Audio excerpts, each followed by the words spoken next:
Hi, this is Barbara from Unveiled EB-5, and today we're going to talk about terms NCE and JCE in EB-5 world. We're going to do so together with our guest, Greg Bryant, who is Director, Business Development of Asian Regions in one of the strongest regional centers based in California.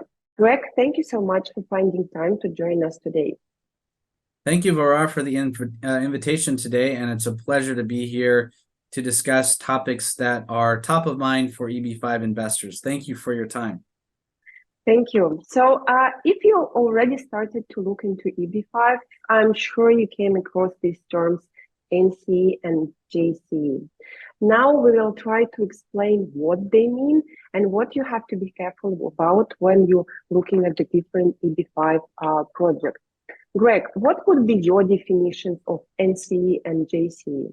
Well, I think the word itself is, if you just break up NCE into what it means, new commercial enterprise, it's pretty self-explanatory. It is a special entity or special purpose entity that has a specific purpose, very important purpose in the EB-5 investment process, especially from a regional center perspective, because as you know, there are direct EB-5 investments and there are regional center EB-5 investments. Regional center EB-5 investments are the vast majority, and therefore for an EB-5 investor who's looking into EB-5, they will run across this word all the time.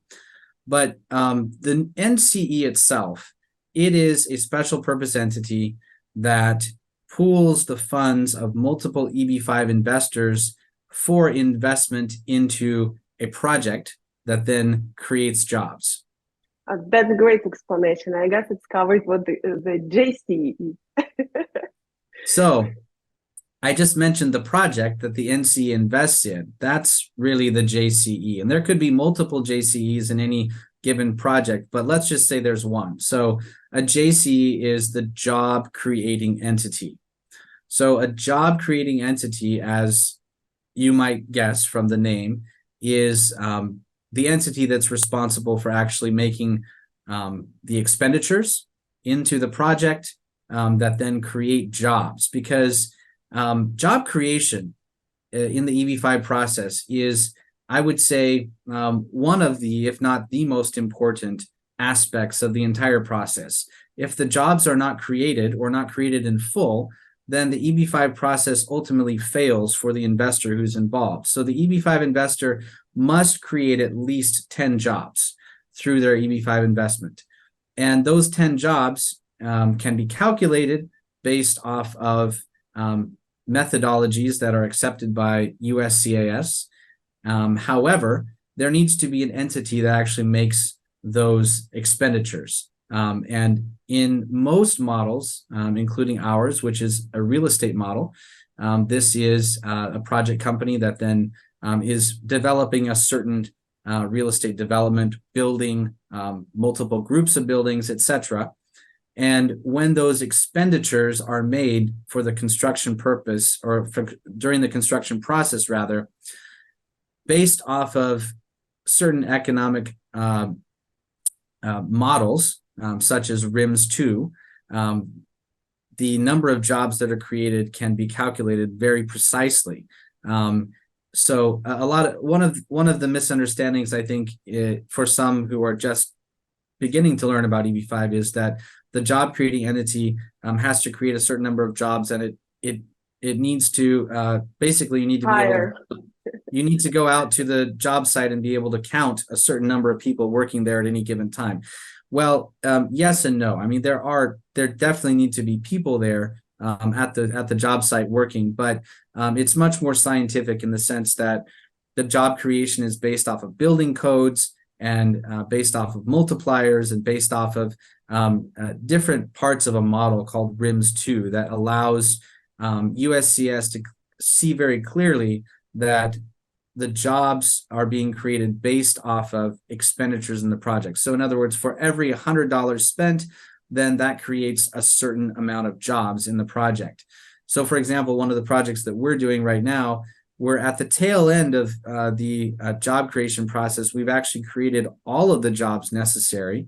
Therefore, for an investor who's investing today, they can be assured that there's no risk on the job creation side.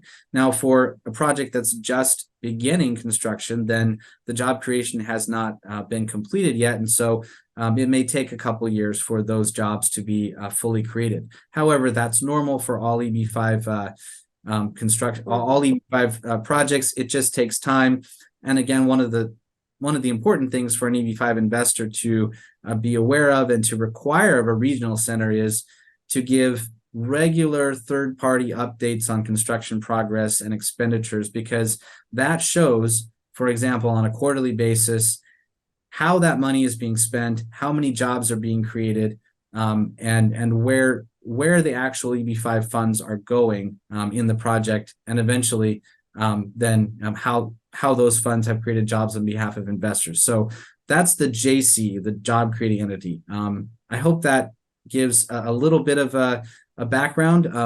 You may have more questions though, so please feel free to ask. Absolutely. And here I just want to outline that, again, the main purpose of EB-5, as Greg mentioned, is actually getting your green card. And you can get your green card only if jobs are created. And Yes. we always come across the investors who's like, okay, I got it. So what about their like profit and interest rate? So they want to put it together and to have high interest rate and a green card. But unfortunately, in majority, I'm not saying that in all, but in majority of the all projects, if you want to make sure that you get your green card, which is goal number 1, that you kind of have to put aside your desire to earn at the same time. What would you say here? I think that's a good point, Barbara, because from an investment perspective, especially if an investor has a background in real estate investments, they'll be able to understand, looking at the capital stack, how the risk factor affects each different part of the capital stack. And if someone is looking for a very profitable project, then it may make sense for them to invest on the equity side of a project. Now, whether or not that investor wants to connect the success or failure of the project and their equity investment with their green card, that is another question. And I think that's the question that an individual investor really needs to look at. Is the purpose of EB-5 should be to get a green card. If the purpose of EB-5 is merely to make an investment and the success of the investment does not really matter on the immigration side, then that would be another calculation totally. But for the majority of investors that invest in our projects or any project out there in the EB-5 industry, everyone that I've spoken to is very, very focused on security, safety of the project, because only if the project itself is secure is the green card secure. So yes, I would definitely agree with your point, and I would also say it's good to be aware of projects that are offering a very high return, because high return in real estate development or in the EB-5 world in general usually means higher risk. So we like to stay away from the higher risk category, not because we don't believe in those types of investments, but because we don't believe it would be the best or most responsible thing to do for EB-5 investors. For investors who want to invest in real estate and invest in equity that will allow for 3 or 4 or 5 times return over, say, 5 years, that's possible. But my suggestion would be that would be decoupled from EB-5, separate from EB-5, because again, your investment, the success of the investment will determine whether or not you get your green card. Thanks. And coming back to NCE, how the normally NCE is structured, what the legal structure for this entity? Again, the most common one you have seen from your side, and based on which documents actually investors transfer their funds to NCE? So those are great questions. Usually NCEs can be in a variety of different structures. The LLC, or limited liability company, is a very common structure. And so investors become members, they're equity members of that enterprise. and that enterprise then, of course, makes the investment into the project or JCE. However, this is again, it's structured in this way because there needs to be a buffer between the project itself, in many cases, and the investor, especially in a loan model like we often use. As I mentioned, sometimes the NCE and the JCE will be one and the same if it's an equity model. However, the majority of projects out there will be a debt model. So you'll see that buffer entity. So the NCE allows the investor to come in as an equity member. And that is, I think, the primary purpose of the NCE from a capital structure perspective or from an investment perspective, because the investor cannot be, for example, the investor could not be a debt holder or could not be the holder of a debenture in the NCE. In other words, the NCE does not owe money to the investor. The NCE is accepting investments, equity investments from investors that then are at risk. This is how the at-risk requirement that USCS has is fulfilled. However, then, of course, the security of the project looks at where those funds go from the NCE to the JCE and how those funds are transferred and et cetera.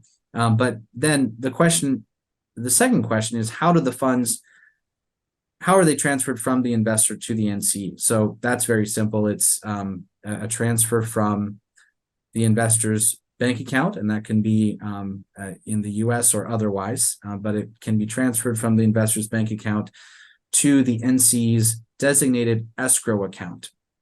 Once those funds are transferred to the NCE's escrow account, then the receipt of those funds will be confirmed by the escrow agent or the escrow bank. Based on which document this transfer is happening? Based on the subscription document and all of the offering documents that the investor will sign at the same time as making that transfer. So there are a set of documents that the NCE will send to the investor that the investor will need to sign, ratify, and then based on those documents, which are very detailed and go into the entire process of everything from the subscription process to the operating side of the NCE to repayment, etc. Once those documents are signed, the investment is made to the NCE's escrow account. And then with all of that document in place, all those documents in place, along with the investor's source of funds documentation, which will be prepared by the attorney, then that entire set of documents will be submitted to USCS in the form of the I-526E petition.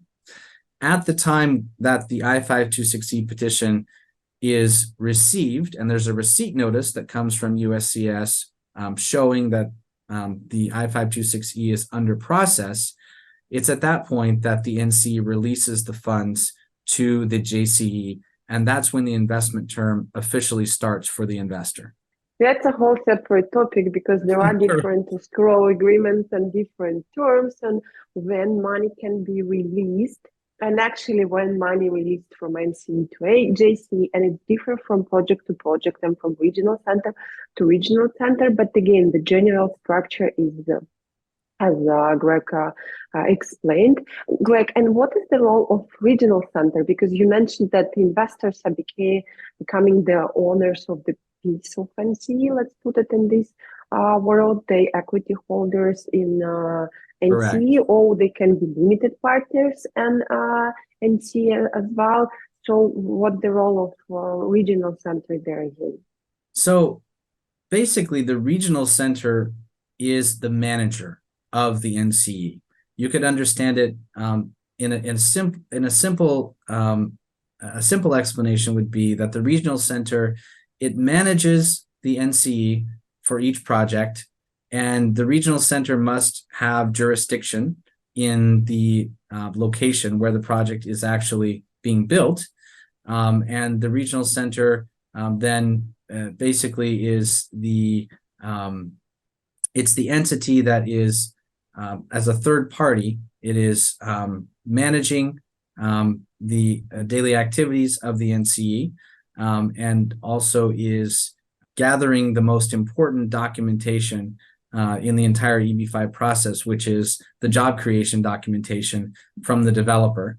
And since it is a designated regional center, it has the authority then to count those jobs to each individual investor. So without the regional center, then the only way an EB-5 investment could be successful would be through the setting up of your own new commercial enterprise, and then through you yourself working through the process of proving to USCS that job creation happened. So the regional center is able to take on that role to manage the investment, but also to count the jobs on behalf of investors for multiple investors, which makes, again, the entire investment process more passive and easier for each individual investor to manage.